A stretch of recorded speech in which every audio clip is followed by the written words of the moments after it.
Hello everyone, Orky here, back with another Ethereal restart video.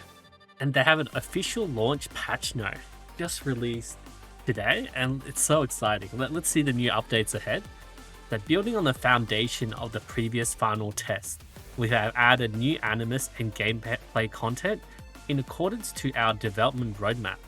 In response to player feedback, we have made significant optimizations and enhancements to gameplay experience, system functionalities, and character balance, striving to deliver a rich, smoother, and fairer hyperlinker adventure. So the planned updates for the official launch version. Please note the actual content upon launch is subject to in-game implementation. Okay, yeah, we've seen the two new animus from the previous preview. The SSR Mio, and she's a constant, which is a light unit. Yeah, control focusing on freeze and steel turn mechanics. It does look cute though. Okay, and then Makoto. It was green, right? Yeah, odd is green. Strength is her only true safeguard. Trusted safeguard. Defensive supporter animus wielding dispel. And dispel is a big thing in this game. Like, we're playing like all the other units like Viper and everything to dispel, and having another animus to dispel is really solid because the buffs, especially on bosses, do get annoying. And she's slick. The alchemist hands, right? The yin and yang. Really nice. United front. Okay, this is the guild versus guild that we saw back on the previous video. The level 6 union. United front will be unlocked 2 weeks after the official launch. And then, oh, it's a weekly guild versus guild. Simulated attacks on each other's defenses. So you need to set up defenses and bring your attack teams to hit it. Yeah, pretty much what I thought as well. Union with the highest points claim victory. Wins and losses affect Union rank. High ranks unlocked advanced Union badges and Union banners. Ooh. Yeah, I think, yeah, well, it's like this is your side, and then you place your defenses and nodes, and then yeah, is that how it's going to work? We just set our teams on each of these nodes, and the enemy does the same, and then we just have to clear all their nodes, see how many points we get per node, that sort of thing. Is this all the like test server people? Solo hand. Shell story. The Monopoly game, right? Assemble shells to explore Shell Paradise and collect wish beads to fulfill your dreams. Is this like an event thing, right? Energy dice, gathering 7 wish beads in Paradise to make a wish and claim the Grand Shell Paradise prize. Okay, so just random RNG Monopoly. Ooh, we can get gems here, which is nice. Bunch of resources. Revelation Wish Orb. Oh, it's like collecting the Dragon Balls. Collect 7 and make a wish. Heal the Revelation of Fate and make a wish. Okay, that's cool. Prismatic Wish Machine. Draw exclusive Chakra Ring outfits. Okay, is this paid? Use prismatic chips to draw with hidden grand prizes awaiting you. What is this new resource? 900. Okay, I thought Chakra Ring was usually the paid cosmetics. For gameplay expansion, Anti-Sync Echoes now includes exclusive Lingloi story content and unlocks challenge groups 10 to 12. Ember Trek introduces hard mode challenges. Okay, so they're going to expand on that. That's nice.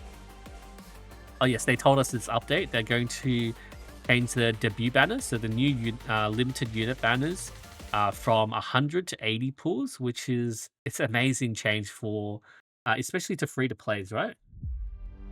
Like, yeah, we can filter the pool history, Hydra voucher as purchasable item, added region protection period for Summit Arena, matching players only within the same region for the first 15 days after official launch.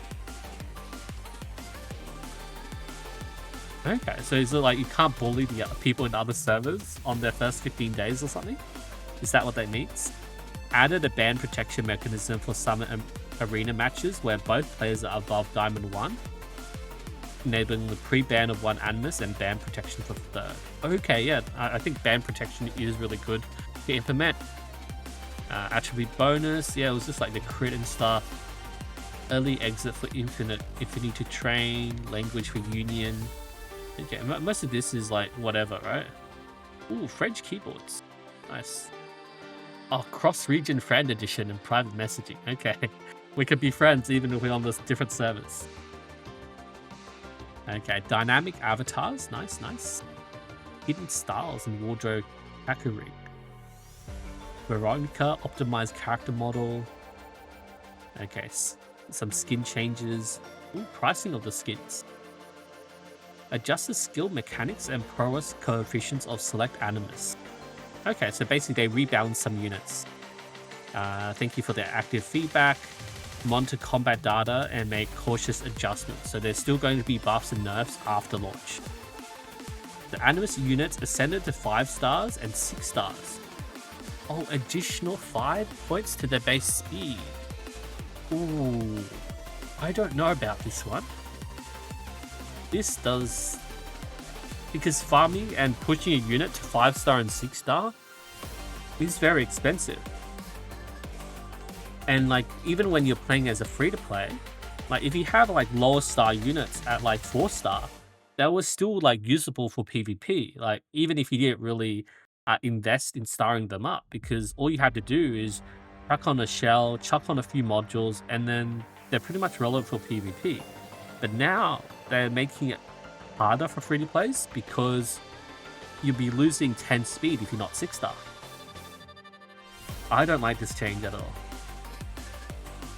This is definitely benefiting the whales, because it's going to be so hard farming for 6 stars, especially with like the limited energy, right? Because whales will be like trying to recharge energy every day, and then free-to-plays, you know, you'll be recharging energy maybe in the first week or 2, and then you're kind of just going to run out of gems to recharge.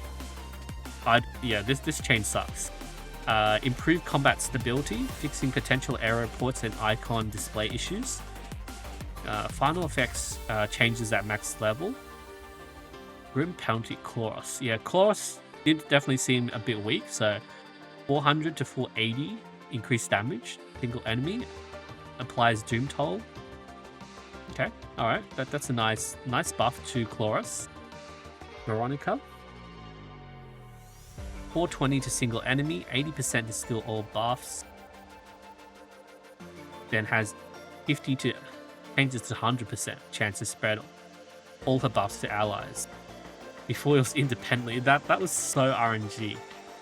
So I'm glad that they buffed Veronica, because she was like so OP in the first closed beta test, and then the second beta test they nerfed her to oblivion. So good thing that she's back. Mia, skill cooldown reduced by 1 turn. Cascade, okay, she's become more relevant. And then a bit more healing, 25 to 30% of maximum HP. Dada, let's see, deals additional instance 80 to 90% damage. Okay, a bit of an increase there, not too much. Yeah, man. Oh my god, this is a big nerf, man. This is a huge nerf. The Thunder Spear, from recovering 30% to only 10% of the maximum HP. Oh, she's become a lot glacier. Okay, and then each stack of Bloodbath increased healing received by 4 down to 3%. Oh, okay. Tiamat nerf. Rahu, 320 to 350. Okay, nice. 4% to 5%. Like all these like minor balance changes. But yeah, 65 to 75% to purify, falling low. Rosa, oh, Rosa got nerfed. 50% to pushback turn meter from 10% to 8%. Yeah, Born did seem a bit weak there, so glad that they're increasing this. Increases HP cap by 500 to 560% of his attack. A damage equal to 30% of his maximum HP, and then 440 to 480. Damn, now he has more one-shot potential, which he sometimes was struggling with, especially in PvP. Lilith, Ooh, Lilith buff. I don't think she really needed it. 20 to 24%. But I felt like Lilith was sort of outclassed by real Mocha. So good thing that Lilith can become a bit better. Push back a turn meter. Gloss. Ooh. Okay. So did Kloss get... They crossed this out, so... Kloss got nerfed? So each stack, so before it was lowering their enemy speed as well. They crossed out the lowest speed by 4% and lowest speed by 20% cannot be purified. But then the S3 does the speed down. The speed down is 20%. So essentially changed from being in the hack in and hack in progress, and then it's only on the ultimate that she can lower their speed. Freya, okay, so they added this in 70% to pushback. Oh wait, this is a nerf, right? Because it was 100% to pushback before, and now that they gave Freya more RNG pushback. Grundot, I don't know too much about her. The nerf, 30 to 25%. Yaki. 12 to 15, more healing. Dina? Dina got nerfed. What? Still turn meter from 25 to 15%. And the increases 10 to 6. And then Kraken got nerfed. Oh man. All our good SSRs, all our good SRs got nerfed. 75 to 65%. 50% to apply freeze. Oh no, Sanya as well. Because we use Sanya a lot for her healing. And then she got nerfed. Oh, Marvel got nerfed. Yeah, I think Marvel was like way too OP. It's like all the good SRs literally got nerfed. So 40% is still turn meter. And then it's stealing 15% instead of 25. And then, yeah, pushback from 50 to 40%. Oh, skill cooldown increase from 4 to 5. That's... Okay, and then Victor's 2 OP. His one-shot potential 2 OP. So increase, 10% HP loss. Damage that was 15% for every 10. Right? It's changed to 9%. That's a big nerf for Victor. Attack multiple shields. I'm not too sure about that. Did you guys like hacking Victor or something? Dorothy, okay, auto. 41. Oh, number 41 got nerfed. Pushes all allies from 35% to 20%. And it's like all our good SRs that we're using, that we're all considering for like early game progression. Pretty much it all got nerfed, right? All this green is nerfs. Nerfs, nerfs, nerfs. The only buff was the healing Chucky, right? Yeah, the only buff was the Chucky for healing. Literally everyone got nerfed. Oh man, this sucks, right? Okay. Awaken, okay, so they nerf White Fang. 140% to 110% damage each. 440 to 400%. Yeah, I don't really know what to think of, because for gacha games, they rarely do nerfs, yeah? When the game does officially release, then usually like they only buff units. They don't nerf old units, because after you pull like a new unit, you'll be like, you know, this is what I paid for. And then if they're going to do these constant balance changes to these like essentially gacha units, I feel like that would reflect badly.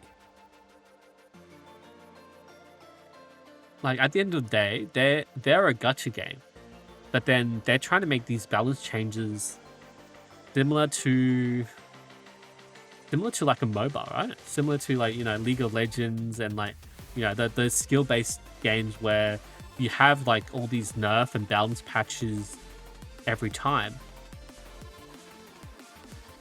And I guess the main issue is like, if you when you spend, like, or when you, like, you know, even when you grind for these units, you expect to get the units as it is. Like, imagine if you, like, max dupe out, like, your Freya, and, like, you know, the game isn't live yet, but if it was live and you max dupe out Freya and then you find out she got nerfed, you'd be like, well, thanks, devs. My my OP unit that I spent, like, I don't know how much it's gonna cost, like $1,000, 1,000 USD on, literally got nerfed to Oblivion. Oblivion, right? Oblivion plate. And then you'll be like, can I just have my money back? Alright, let's keep going. Okay, White Fang, Artisan, okay, reduce the shield. But Codex of Magic heals cannot have their cooldown reduced.